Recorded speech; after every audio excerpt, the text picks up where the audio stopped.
Hello. Uh, Hi guys. Am I audible? Can anyone hear me? Yes, all right. Good evening. Ah, perfect. Sorry for taking long. I had a bit of technical difficulties. So hi to everyone. Welcome to our Q&A for cybersecurity. And alongside me, I have some of my top students right here in the Cybersecurity Bootcamp at the Microsoft Academy.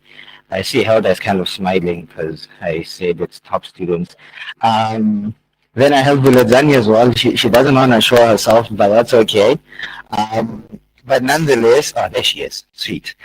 She's actually my top student, my number one student running. So apologies to Helda for that. So this is a Q&A, so we get to go through some of the questions.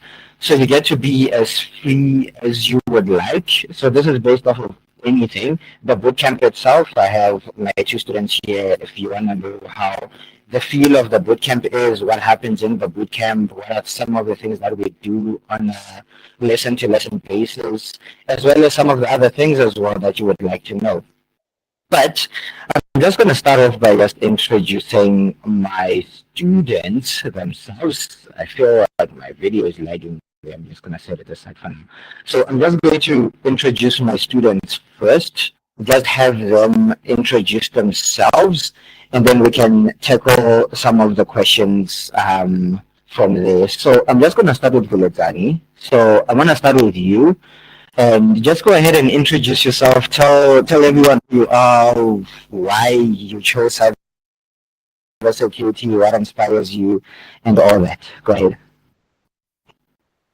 That's a packed question. Okay, my name is Fulezani Badatwana.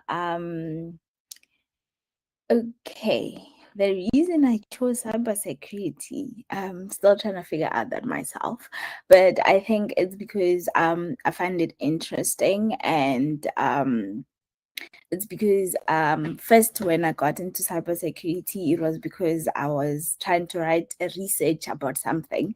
Yeah, so what keeps me going in cybersecurity is that with cybersecurity, you can never know it all.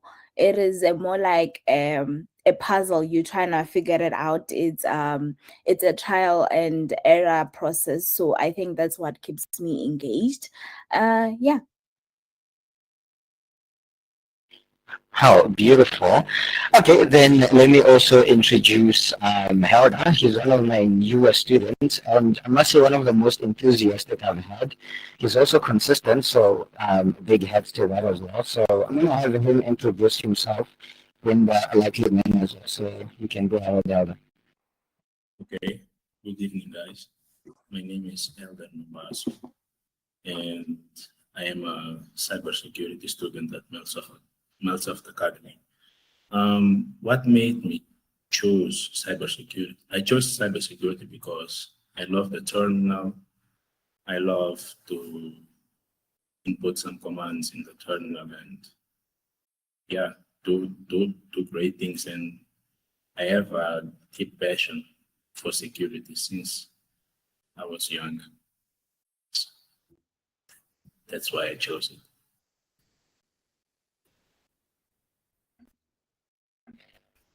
Oh, okay. That was interesting. So what I do actually want to ask each of you guys is, previously, obviously, we all had to discover cybersecurity in the first place. I want to know what particular event exactly took place for you to begin diverging into cybersecurity and trying to dig deep to figure out what on earth this thing is in the first place. Because obviously, in the first place, I mean, if I tell people about cybersecurity, they think it has to do with security guards or something like that. But when it comes to you, what particular event happened that caused you to start digging into this whole thing about cybersecurity? I'll start with you, then. With me, okay.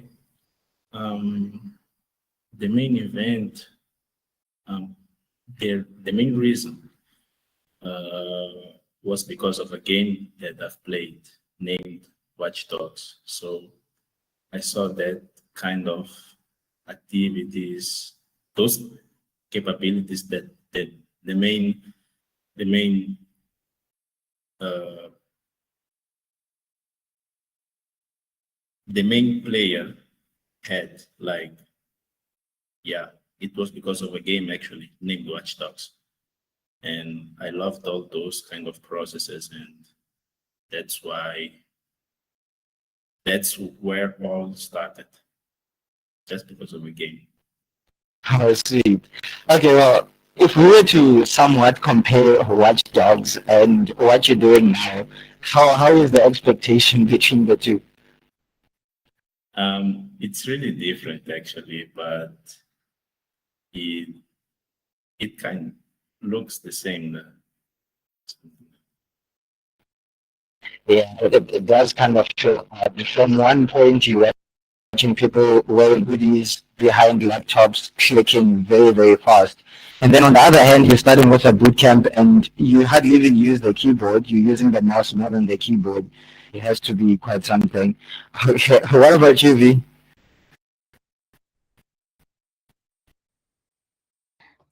Oh, okay. My story into starting to dig up on cybersecurity is because I was scammed online. So I just wanted to figure out how can I find the person who scammed me. So that's when I started digging around cybersecurity and trying to find that. Well, I wasn't successful, by the way, but I made it my mission that I'm gonna make sure that I'm always safe online and those people and those around me. So that's how I got into cybersecurity. Okay, I'm sure Helga and I actually have the same question. Did you catch the guy or did you not catch the guy? Sorry, Sorry? can you mean? Did you catch the person? Did you manage to catch the person who I was not scammed you or successful in you my just mission. couldn't? Okay, okay, that's fine. Well, eventually, maybe so, in someday you will. Okay, next question I want to know is so far within this bootcamp, what has been your favorite part? What has been your most interesting part? Was it the labs or was it the theory?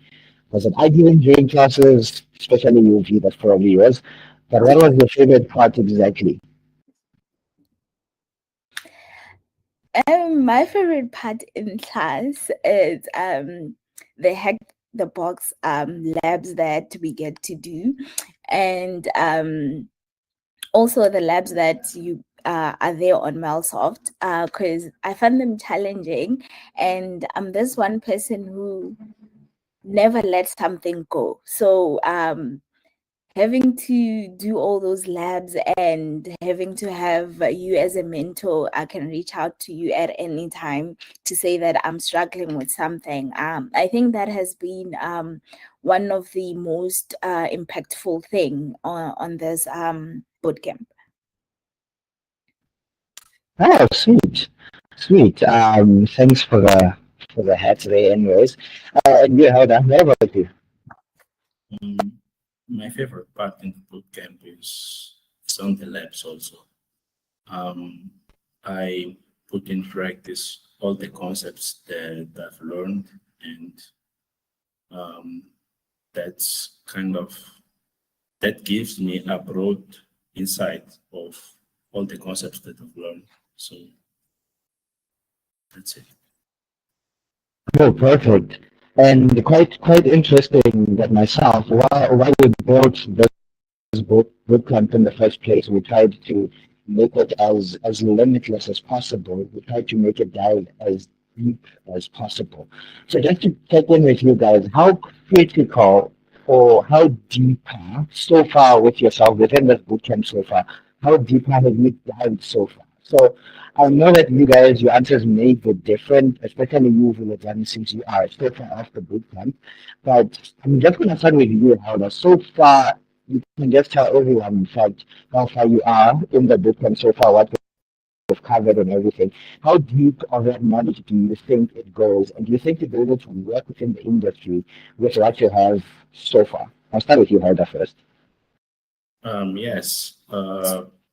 So far, we did most of the network, and we finished the network. And I think that I'm able to do a CCNA exam because I've learned a lot about networks, and I think that I'm ready to do an exam to get certified. Oh, beautiful.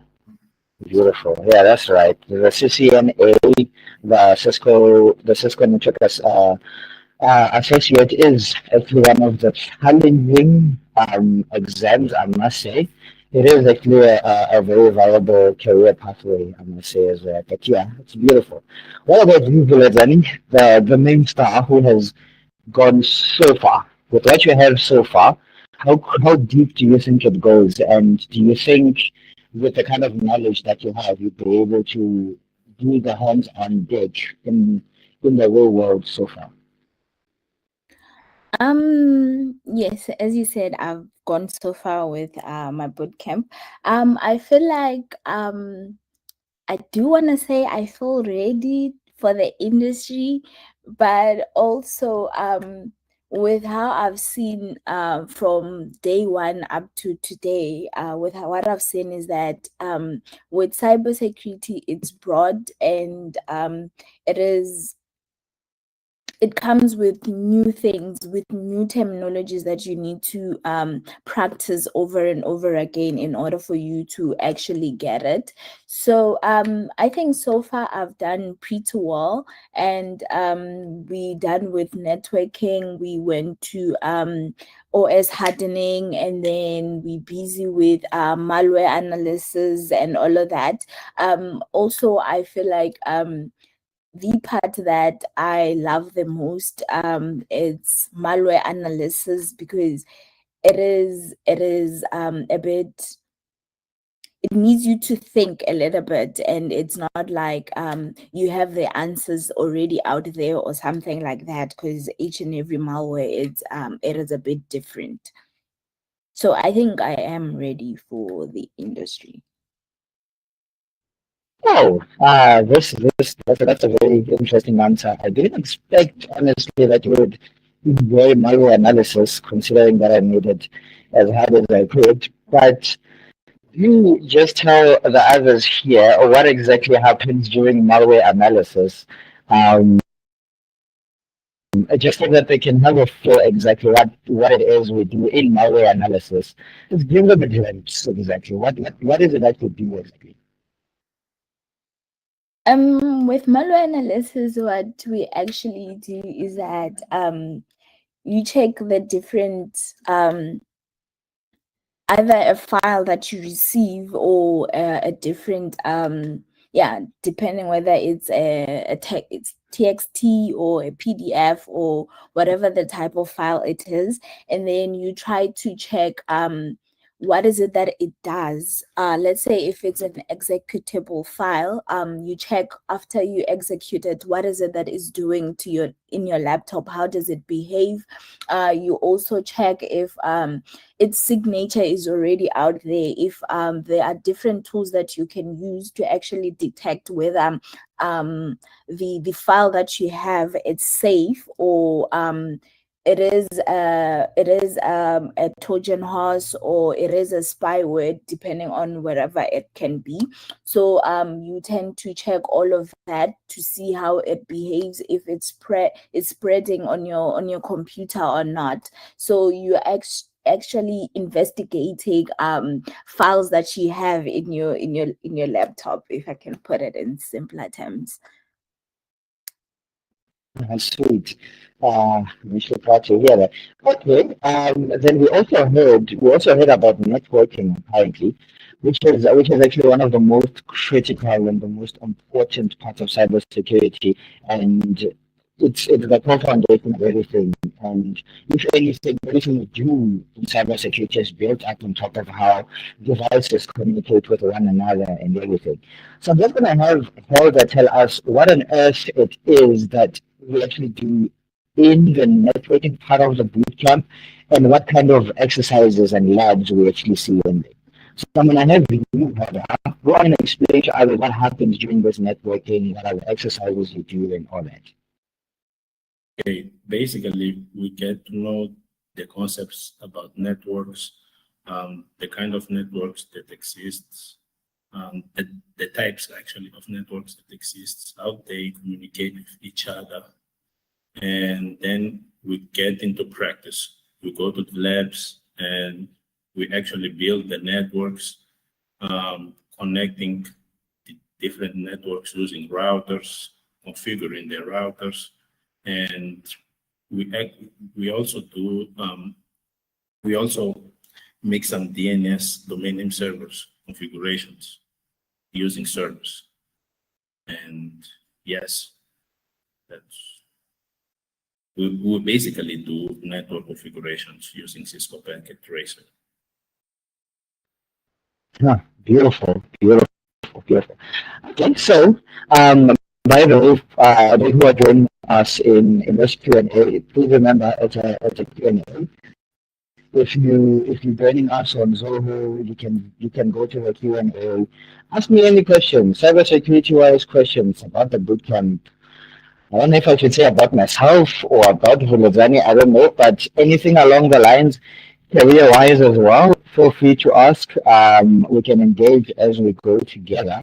So now I'm going to just grill the two of you guys since you guys accepted to join this Q&A. So I'm going to grill the two of you guys with just a few provoking questions, if you will.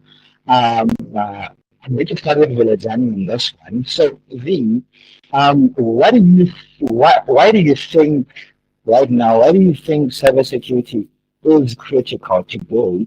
And what is the recent story or incident that may have happened that had you realize that it's a very important and critical aspect?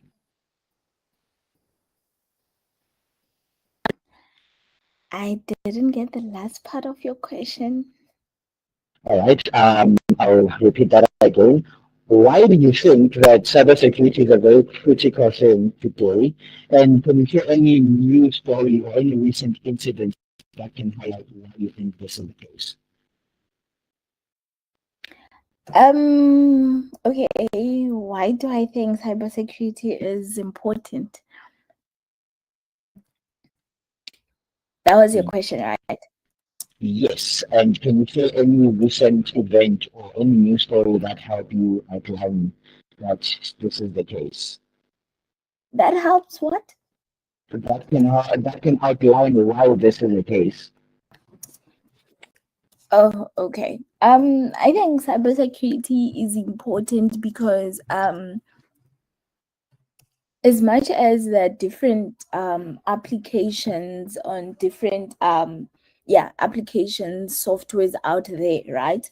It is also important for us to be secured when we communicate, when we're communicating online, because we communicating with different people, and then we also have different reasons why people will try to hack into your account or try to find out more about you.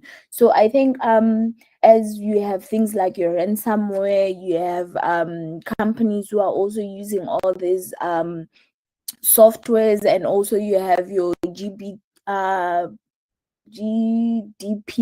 and stuff like that. So I think it is important that companies also secure their clients' information, as they're taking so much data from us. You see, when you log into something, they have your username, your password, and stuff like that. You do your online banking, and so I think the reason cybersecurity is important is because with that information out there, it needs to be protected. And with cybersecurity, you have the different concepts that are there, and different technologies that you can use to actually protect yourself online, and for companies to protect their clients online. Yep, that is spot on. Okay, what about you, Helga? What happened? Why do you think that it is critical in today's age? What particular event happened in the real world for you to realize this? Cybersecurity is essential to protect sensitive data, prevent financial losses, and maintain trust in digital systems. Um, a recent event that I saw on the news was about an American hotel named MGM Resources, MGM Resort, that have suffered a massive ransomware attack that have disrupted the operations across its hotels, casinos, leading to a significant financial loss and exploiting vulnerabilities in the systems. Oh, sweet. In fact, I myself was doing a whole lot of research and actually found South Africa's health system on its own was attacked. Um, Somewhere in the middle of this year was attacked. So the health system has a centralized system where a whole lot of patient records are placed in there. So normally when your blood was taken for testing and something like that, the results are actually put into a system for your clinics and your hospitals to grab the system from there. So a ransomware was placed in those servers and it caused a massive infrastructural breakdown and a ransomware was caused from there. And the issue of this was obviously there was no proper incident response plan in the government on its own. There was not even any copy of this server that was available, and we ended up paying ransomwares, and it's not even promised in the first place that the person who is holding you at ransom will even let you go in the first place. But yeah, it's a very, very, very, very huge issue today. Anyways, so I want to ask Vinodani, this is a career-related type of thing. So, what certifications or skills do you think are most valuable for someone who's entering in cybersecurity today?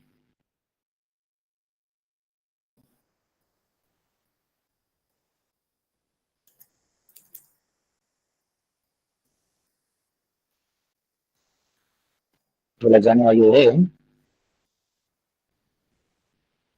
Oh, sorry. I think skills that are important when you're getting into cybersecurity, as Helda has already said, networking is very, very important. And the certificate that I think it can be something that somebody starts with. It's your security plus. I think that that is also important, one of the certificates that one can do. Also your networking plus, I think also that it is important, because with cybersecurity, most of the things that you do, you need to understand how your information is flowing, or how your different application are communicating. So that's why I think networking, it's really the fundamentals of most things in cybersecurity. Wow. Okay, very interesting. Okay, what about you, Helda? According to you, what do you think is the most crucial certification or skills for someone getting started in the cybersecurity field? Um, to start in cybersecurity, I think that the person should know about networking basics, also about operating systems, how they work and how to use them, and also to know some security principles like the CIA triad, the confidentiality, integrity, and availability principle. I think that is very important. Um, they need also to know about authentication and authorization. Um, they need to know the, the, the basic concepts of authentication, authorization, and also encryption. that. And to start with, I think that they can do a kind of basic certification like introduction into cybersecurity, where they get into those concepts, where they get used to those concepts. Yep, that is interesting. Okay, this, by the way, is a question for everyone. So if you'd like to provide a response, you can provide a response in the Q&A or the chat section. So I want to know from you guys, hypothetically, if you are very good at writing code, which is one of the critical skills as well in cybersecurity, is the ability to write scripts. So if you were able to write your own cybersecurity tool, what would this tool do? And to what extent is it able to help people in the real world? So I'm just gonna go with the two of you guys. For the others, please do provide your answers in the Q&A. So I'm gonna start with you, Helda. If you were to build your own cybersecurity tool, what would it do, and to what extent can it help protecting against cyber attacks? Go ahead. I think that maybe I will build a phishing detector and integrate with some email servers to help people that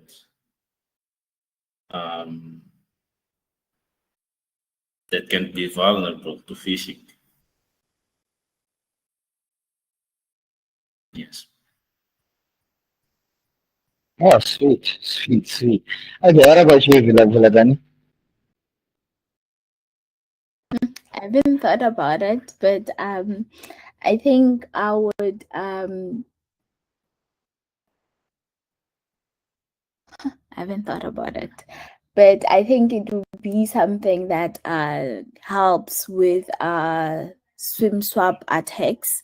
I think something along those lines, but I haven't thought about it. What is it that I would do?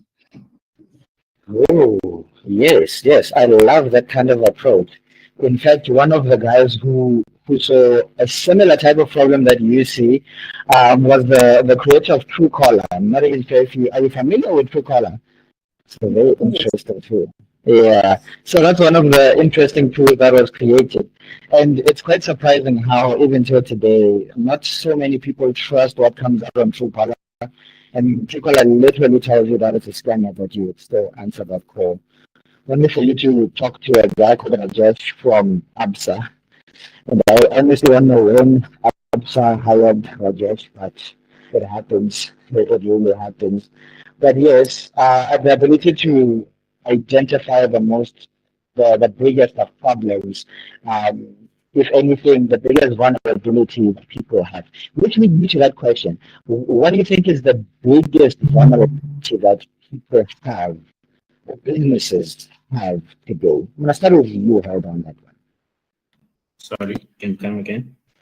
Yes, what is the biggest vulnerability that businesses or people have? I think there is phishing. I think there is phishing. Yeah,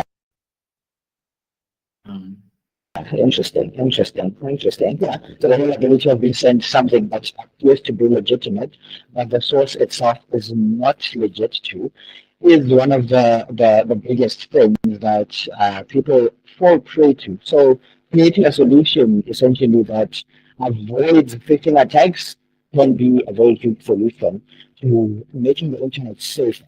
What about you, Valerie? What do you think? I would like to agree with Helda on this one.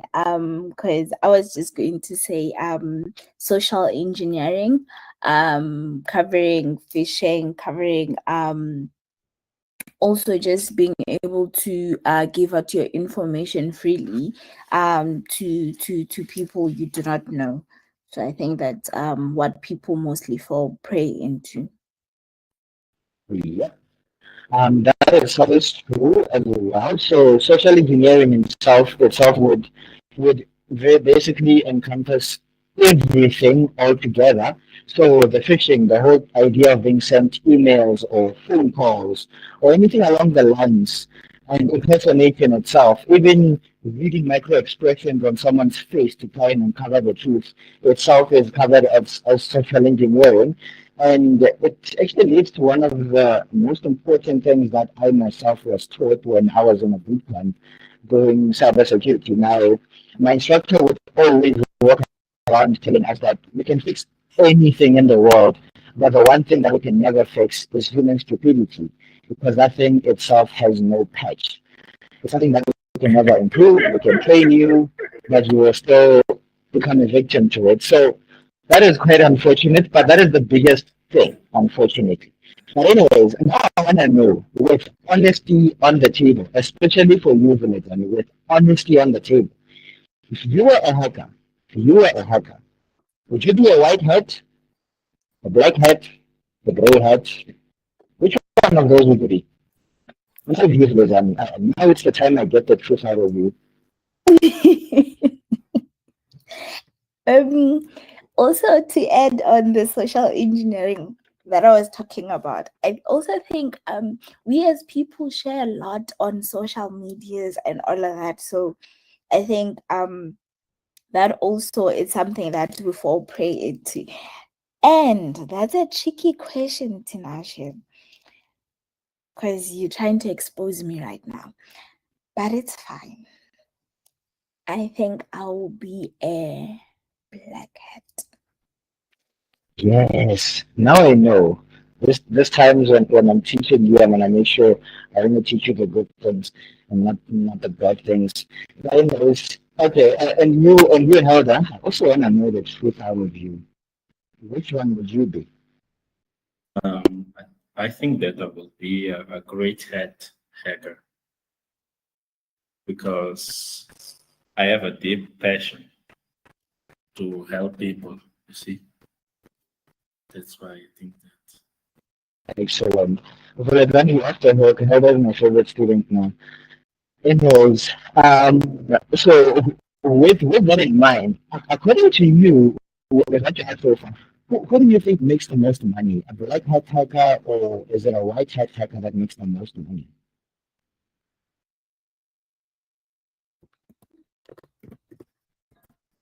Let me start with you, V. Who makes the most and why?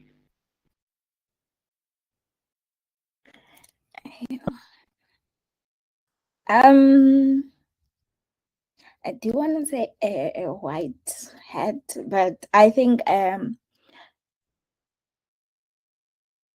black hat because I don't know, I feel like with so many developers or companies, right? I feel like they're still kind of lacking when it comes to involving security specialists when they're busy developing their application and so forth, and only realize that when maybe an attack happens in their company. So that's why I feel like a black hat, because now if I hack into Microsoft, I can just ask for any amount of money, and for you to get your data back, you might pay. Yep, that is 101% true. In fact, I even look at other bootcamps on their own, especially the software engineering bootcamps, seeing the kind of things that our students build. It's not exactly built with security in mind in the first place, which is a very huge problem, I must say. But hey, at least when you work as a white hat, you get to pick up the money when you're working with them, right? So, what about you, Haydan? Who do you think makes the most money and why? I think that maybe I'm sure that the black hat can get more money because they can um, they can prepare an attack, and for example, they can attack a bank, and then they can withdraw the amount of money that they want, and they can start building their life. The problem with that is that they can end up in the prison. That's the huge problem. But I think that the black hats are the most rewarding hackers.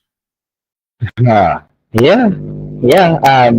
If anything, most people actually believe that so much that some of the people who actually do get started in cybersecurity are doing it because of the black hat hacking in the first place. Although, quite honestly, it's not. It's not worth it. Especially going to prison on a case of high tech fraud or anything along the lines, and spending the rest of your life not being able to touch a single computer, not even a cell phone, would be the worst thing that there is. But hey, it happened. Now I want to know, since you guys have been exposed so much, what are the most unusual or surprising cyber attack that you've seen in the past? Maybe I myself, I was more surprised with ransomwares. And in fact, my favorite ransomware is the most famous itself, the nice little red one, which managed to raise about 700 million in revenue, which is very good. But according to you, which one was the most surprising or unusual cyber attack that you've heard of? And if you were in the shoes of the people working with it, how would you defend it? I'll start with you, Helen. Um, I think that the most unusual cyber attack is spyware. Um, but I don't have a reason to argue to explain that. But I think that maybe it is spyware. All right. Yeah, yeah, yeah. Okay, but if it was in your hands, what would be your strategy to resolving that issue around that cyber attack? I would um, I would configure the operating system to, to prevent those kind of attacks, installing antivirus and constantly reviewing the file the file management system to track vulnerabilities. Yeah, that is true. In fact, just a quick fact about myself, I've created an operating system of my own based off of Linux, and I did not negotiate on security and nothing. So the entire configuration and anti-malware and the firewall itself is handled by the operating system, and it's not managed by you. So it actually adapts Okay. itself. So the more you use it, the more it learns. So something along those lines, it's something embedded into it, such that the people who use it do not know. And it's actually something interesting that I normally see, especially myself in the field. I feel notice that when it comes to patching the operating system, just the whole process of upgrading the operating system and so on, most people do not do it. When Windows says update now, they shut down the machine, reboot, and log in and proceed with that. Something good. And that's the biggest problem. Because skipping that thing will cost you millions the next day. But it happens. Yeah. What about you, Villagami? What is the biggest and most unusual cyber attack according to you, and how would you mitigate it if it was up to you?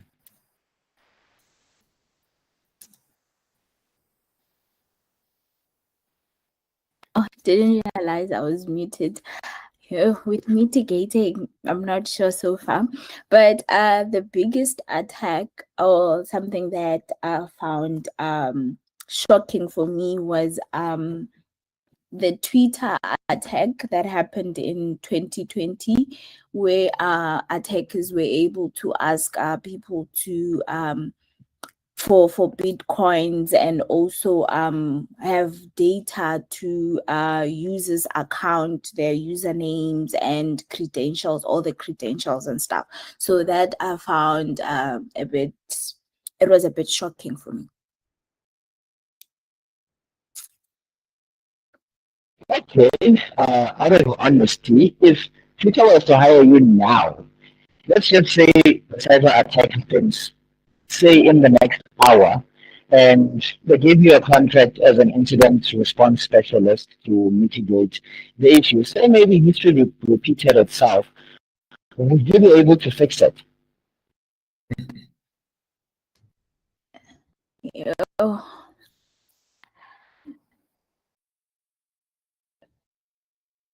I think so. I think my first step will be checking activity logs or event logs to see what people have been doing, especially since this attack was from getting access to an employee's account in order for them to do that. So I think I'll start by monitoring employees activities, what is it that they have been doing, and check if there was anything unusual. And also I think another thing will be that to also change password regularly. Yeah, I think something along those lines. Ah, yep. I agree with that. That is a very good approach.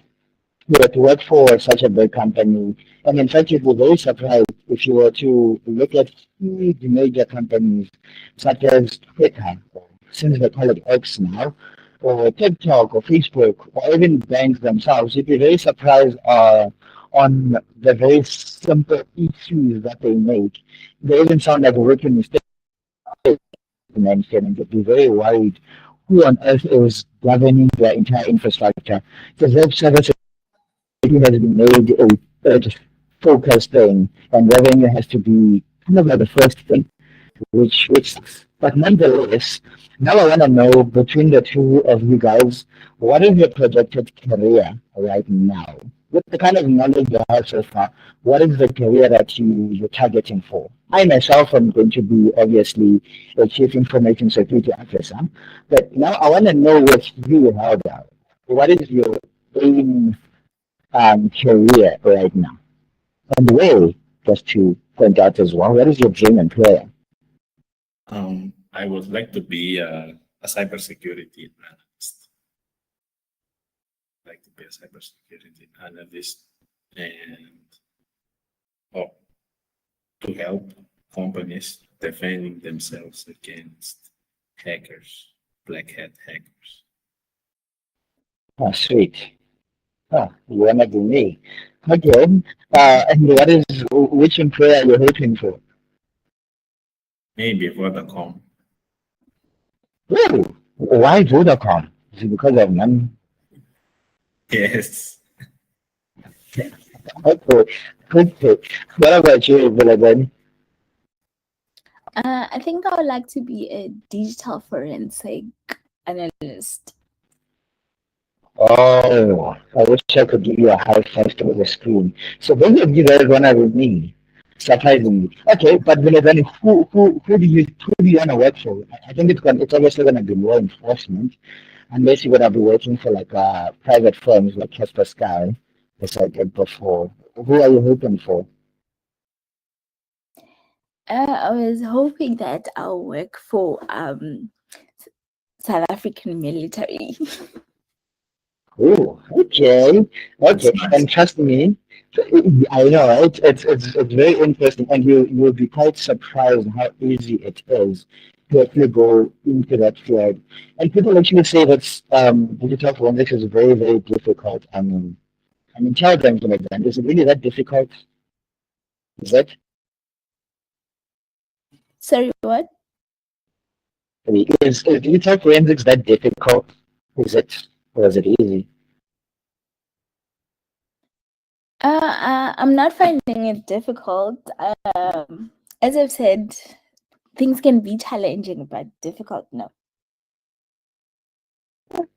Exactly. So it's a very, very easy thing. And if you were to work for the military, it would be, and it's a rare skill, not to mention, especially, in fact, I'm not even going to say in Africa, globally on its own, digital forensics investigators are very, very, very few. Just the ability to look at a computer and be able to tell what on earth happened in order to solve a crime.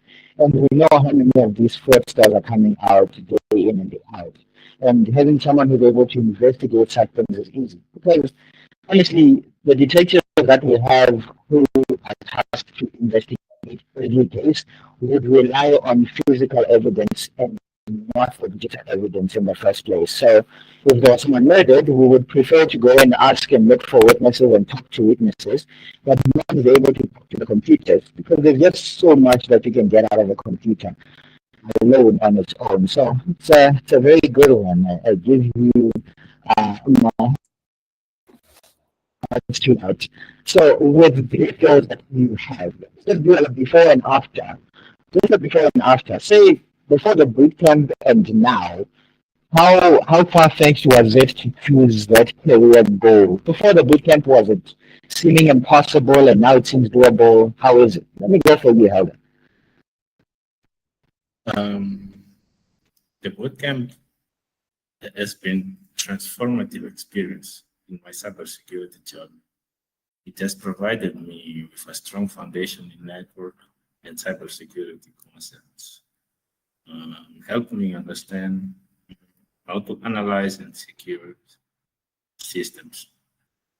Um, and also the hands-on, especially, have been very impactful because it allows me to apply what I've learned in real-world scenarios. By completing the labs, I think that increases my confidence to tackle real cybersecurity challenges. That's it. Yeah, beautiful, beautiful.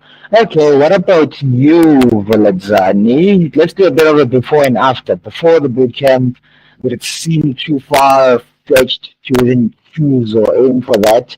And now, how is the comparison? Before the boot camp, as for me, you remember, when I interviewed for the boot camp, I actually um had so many ideas, or I had so many careers in mind when it comes to cybersecurity. And for me, it wasn't quite clear that in cybersecurity you can be so many things. And also, as my programming skills were zero to none, um it was a bit far-fetched for me to get into cybersecurity because I thought that, okay, I need to be the greatest programmer in the world.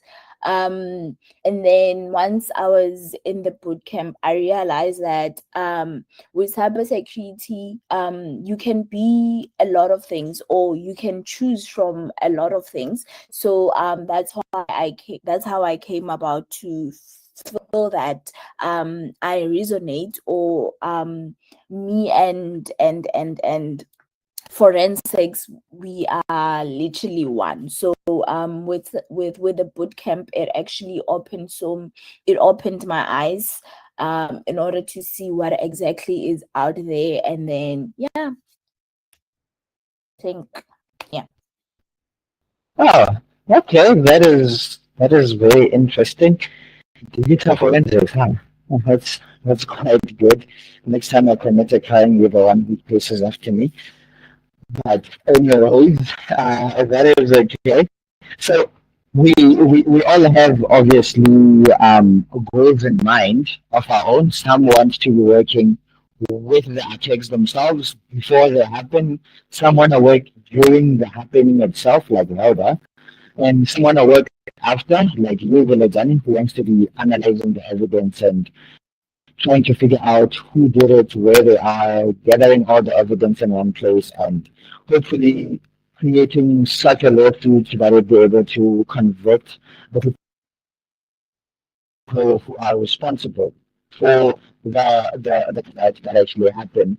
So, according to you, in terms of the career trends, how easy is it? Or let me rather put it like this: for everyone else, yeah, would you advise them to be getting into cybersecurity? And if so, which field do you think they should go into when it comes to that whole concept and that whole career field of cybersecurity? Which field do you want them to go into, and do you actually advise them to? I'll start with you, Vilazani, on that. Um, yes, I would advise people to get into cybersecurity. I think I would advise them to be ethical hackers. Because I feel that that's a space that people can tap into, and as I've mentioned before, that with so many companies, they are still struggling with having hackers within their organization. So with ethical hackers, I think it is easy to get into, and people can also be constructors or just freelancers out there, and yeah. Oh, okay, that is beautiful. But that feels kind of odd that you want to go into digital forensics and then you're kicking others into ethical hacking, but I'm not judging. We listen and we don't judge.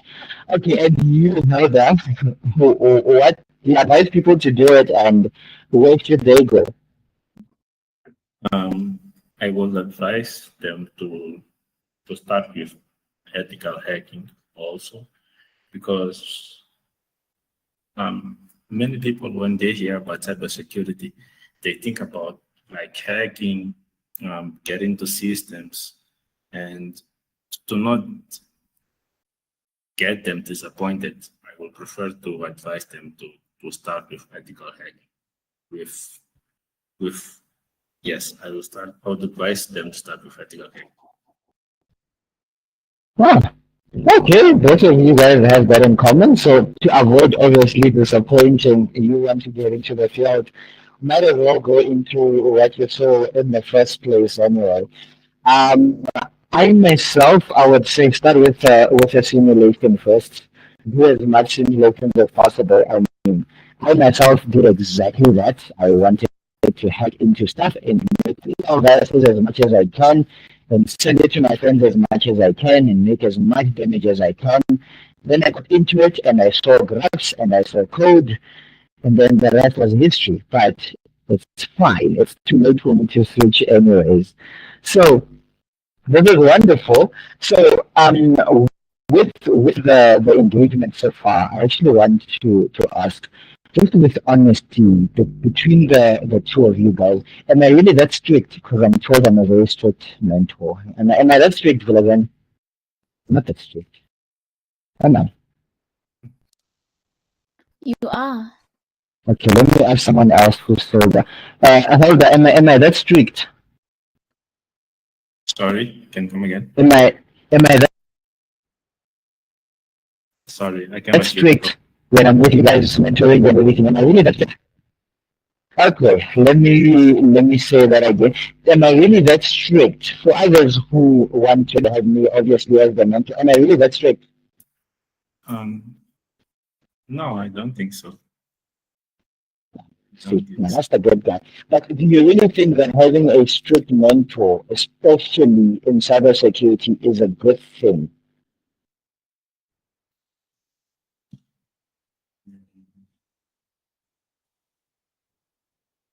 It's a very difficult question to answer. Maybe Valentine again. Okay, yes, well then, do you think that having a very strict mentor, since you said I'm strict, do you think it's a good thing?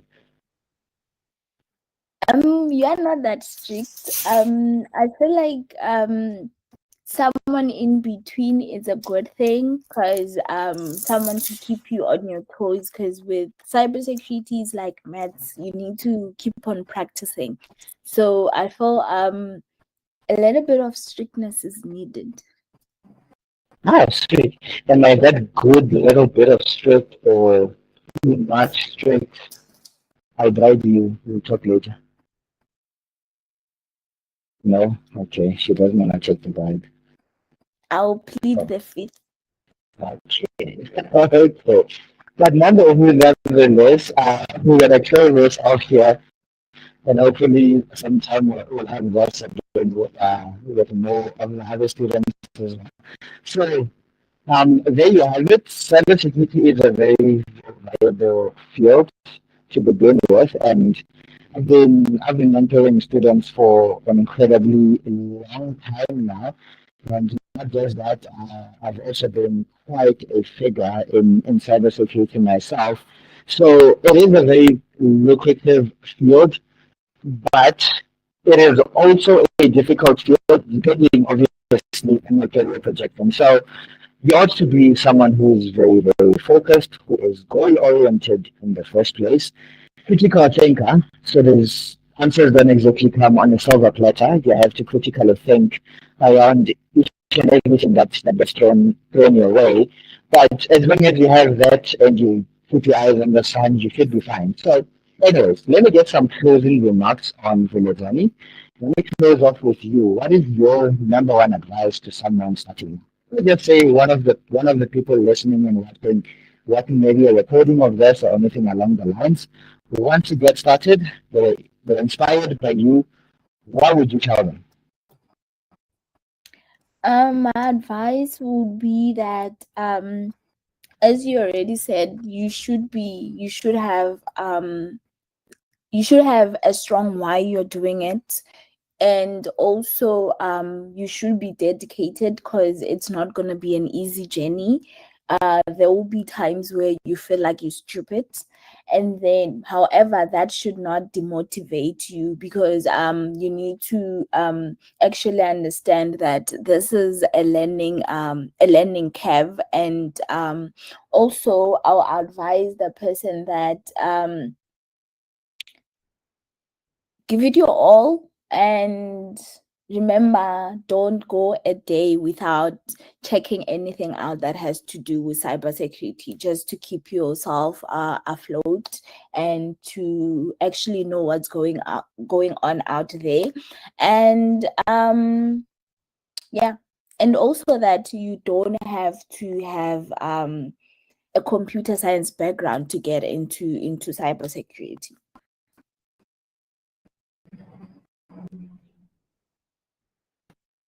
Ah, beautiful.